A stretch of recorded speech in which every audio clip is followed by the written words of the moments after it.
ಹುಡುಕಾಟ ಪ್ರಾರಂಭಿಸಿದ್ದು within 2 hours ಒಳಗಡೆನೆ ಸೌಜನ್ಯ ಸಿಗ್ತಾಳೆ. ಆದ್ರೆ ಶವ ಆಗಿ ಅವಳ ಕೈಗಳನ್ನ ಅವಳದೇ ದುಪಟ್ಟ ಅಂಡ್ ID ಕಾರ್ಡ್ ಇಂದ ಮರಕ್ಕೆ ಕಟ್ಟಿರ್ತಾರೆ. And most brutal part is ಅವಳ ಯೋನಿ, ಅವಳ ಏನಿತ್ತ ಅದ್ರ ಒಳಗಡೆ 6 ಇಂಚ್ ಮಣ್ಣು ತುಂಬಿರ್ತಾರ. ಓ ಬಿಡಪ್ಪ, ನಮ್ ಪೊಲೀಸ್ ಅವ್ರಿಗೆ ತಮ್ಮ ಡ್ಯೂಟಿ ಮೇಲೆ ಎಷ್ಟೊಂದು ನಿಷ್ಠೆ ಇದೆ, ಒಂದೇ ದಿನದಲ್ಲಿ ಆರೋಪಿನ ಹಿಡಿದ್ಬಿಟ್ರಲ್ಲ ಅಂತ ಪೊಲೀಸ್ ಅವ್ರ ಮೇಲೆ ಫುಲ್ ಒಂಥರ ಹೊಗಳ್ತಾ ಇರ್ತಾರೆ.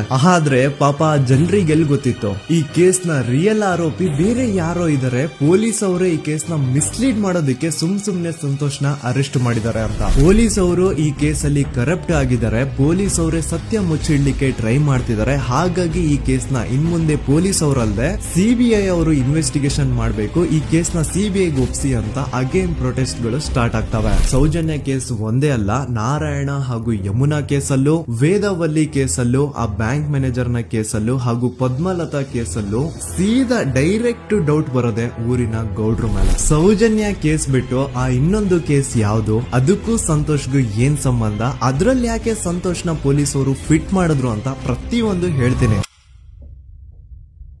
ನಾನು ಈ ಚಾನೆಲ್ ನ ಸ್ಟಾರ್ಟ್ ಮಾಡ್ದಾಗಿಂದ one of the most requested video ಬಂದು ಸೌಜನ್ಯ ಕೇಸ್ ಬಗ್ಗೆ. ಸರಿ, ನಮ್ ದೂತ ಸಭೆಯ ಪ್ರಜೆಗಳು ಇಷ್ಟೊಂದು ಕೇಳ್ತಿದಾರಲ್ಲ, ಈ ಒಂದು ಕೇಸ್ ಬಗ್ಗೆ ವಿಡಿಯೋ ಮಾಡುವ ಅಂತ ಸೌಜನ್ಯ ಕೇಸ್ ಬಗ್ಗೆ ನಾನು ರಿಸರ್ಚ್ ಸ್ಟಾರ್ಟ್ ಮಾಡ್ದೆ. ಅಂಡ್ ಟ್ರಸ್ಟ್ ಮೀ, ಎಷ್ಟೊಂದು ಕಾಂಪ್ಲೆಕ್ಸ್ ಈ ಒಂದು ಕೇಸ್ ಇದೆ ಅಂತಂದ್ರೆ ನನ್ ತಲೆನೇ ಕೆಟ್ಬಿಡ್ತು. ಬಟ್ ಡೋಂಟ್ ವರಿ, ನಿಮ್ಗಂತೂ ಪ್ರತಿ ಒಂದನ್ನ ತುಂಬಾ ಸಿಂಪಲ್ ಆಗಿ ಅರ್ಥ ಮಾಡಿಸ್ತೇನೆ. ಅನ್ಕೊಳ್ಳಿ, ಒಂದು ಊರು, ಆ ಊರಲ್ಲಿ ಒಂದು ಗೌಡ್ರ ಕುಟುಂಬ ಇದೆ. ಅಂಡ್ ಆ ಗೌಡ್ರ ಕುಟುಂಬ ತುಂಬಾನೇ ಪವರ್ಫುಲ್, ಲೈಕ್ ನಾವು ಮೂವೀಸ್ ಅಲ್ಲಿ ನೋಡ್ತೀವಲ್ಲ ಹಂಗೆ. ಸೊ ಗೌಡ್ರು ಊರು ಬಂದು ಧರ್ಮಸ್ಥಳ ಅಂತ, ಆ ಒಂದು ಊರಲ್ಲಿ ಇವ್ರಿಗೆ ಸಖತ್ ಕಂಟ್ರೋಲ್ ಇರುತ್ತೆ. ಈವನ್ ಅದೇ ಒಂದು ರೀಜನ್ ಅಲ್ಲಿ ಇರುವಂತಹ ಒಂದು ತುಂಬಾನೇ ಪಾಪ್ಯುಲರ್ ದೇವಸ್ಥಾನನು ಸಹ ಇವರೇ ಕಂಟ್ರೋಲ್ ಮಾಡ್ತಿರ್ತಾರೆ. ಆ ಒಂದು ದೇವಸ್ಥಾನ ಇಂದ ಈ ಗೌಡ್ರ ಕುಟುಂಬಕ್ಕೆ ಎಷ್ಟೊಂದು ದುಡ್ಡು ಬರ್ತಾ ಇರುತ್ತೆ ಅಂತಂದ್ರೆ, ಅದೇ ದುಡ್ಡಲ್ಲಿ ಇವರು ಬೇಜನ್ ಪ್ರೈವೇಟ್ ಪ್ರೈಮರಿ ಅಂಡ್ ಹೈಸ್ಕೂಲ್ಸ್ ನ ಸ್ಥಾಪನೆ ಮಾಡಿರ್ತಾರೆ, ಬೇಜನ್ ಪ್ರೈವೇಟ್ ಮೆಡಿಕಲ್ ಕಾಲೇಜಸ್ ಇರ್ತವೆ, ಅಂಡ್ ಬೇಜನ್ ಪ್ರೈವೇಟ್ ದೊಡ್ಡ ಹಾಸ್ಪಿಟಲ್ಸ್ ಇರ್ತವೆ. ಒಟ್ಟಲ್ಲಿ ಹೇಳ್ಬೇಕು ಅಂತಂದ್ರೆ ದುಡ್ಡಿನ ಸುರಿಮಳೆ ಇವ್ರಿಗೆ. ನೋಡಿ, ನಮ್ಮ ಭಾರತ ದೇಶದಲ್ಲಿ ಒಂದು ಕಾನೂನಿದೆ,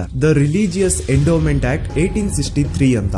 ಬೇಸಿಕಲಿ ಈ ಒಂದು ಕಾನೂನು ಏನ್ ಹೇಳುತ್ತೆ ಅಂತಂದ್ರೆ, ಭಾರತದಲ್ಲಿ ಯಾವ್ದೆಲ್ಲ ಹಿಂದೂ ಟೆಂಪಲ್ಸ್ ಇದಾವೋ ಅವೆಲ್ಲ ಗವರ್ಮೆಂಟ್ ಪ್ರಾಪರ್ಟಿ. ಆ ಹಿಂದೂ ಟೆಂಪಲ್ಸ್ ನ ಮ್ಯಾನೇಜ್ಮೆಂಟ್ ಎಲ್ಲ ಗವರ್ಮೆಂಟ್ ಕೈಗೆ ಹೋಗಿ ಗವರ್ಮೆಂಟ್ ಡಿಸೈಡ್ ಮಾಡುತ್ತೆ ಆ ಮ್ಯಾನೇಜ್ಮೆಂಟ್ ಅಲ್ಲಿ ಯಾರ್ ಕೆಲ್ಸಕ್ಕೆ ಇರಬೇಕು, ಯಾರ್ ಕೆಲ್ಸಕ್ಕೆ ಇರಬಾರ್ದು, ಅಂಡ್ ಆ ಟೆಂಪಲ್ ಇಂದ ಬರ್ತಿರುವಂತಹ ಡೊನೇಷನ್ ಅಮೌಂಟ್ ನ ಏನ್ ಮಾಡಬೇಕು ಅಂತ. ಸೊ ಈ ಒಂದು ಕಾನೂನಿನ ಪ್ರಕಾರ ಗವರ್ಮೆಂಟ್ ಇಂಡಿಯಾದಲ್ಲಿರುವಂತಹ ಆಲ್ಮೋಸ್ಟ್ ಎಲ್ಲಾ ಹಿಂದೂ ಟೆಂಪಲ್ಸ್ ನ ತನ್ನ ಕಂಟ್ರೋಲ್ ಅಲ್ಲಿ ತಗೋತಾ ಇರ್ಬೇಕಾದ್ರೆ ಗವರ್ಮೆಂಟ್ ಅಫಿಷಿಯಲ್ಸ್ ಧರ್ಮಸ್ಥಳ ಶ್ರೀ ಮಂಜುನಾಥ ದೇವಸ್ಥಾನಕ್ಕೂ ರೀಚ್ ಔಟ್ ಮಾಡ್ತಾರೆ. ಅಂಡ್ ಆಗ ಇಷ್ಟು ದಿನ ಟೆಂಪಲ್ ನ ಕಂಟ್ರೋಲ್ ಮಾಡ್ತಿದ್ದಂತಹ ಆ ಗೌಡ್ರ ಕುಟುಂಬ ಏನ್ ಹೇಳುತ್ತೆ ಗೊತ್ತಾ, ಇಲ್ಲ ಇದು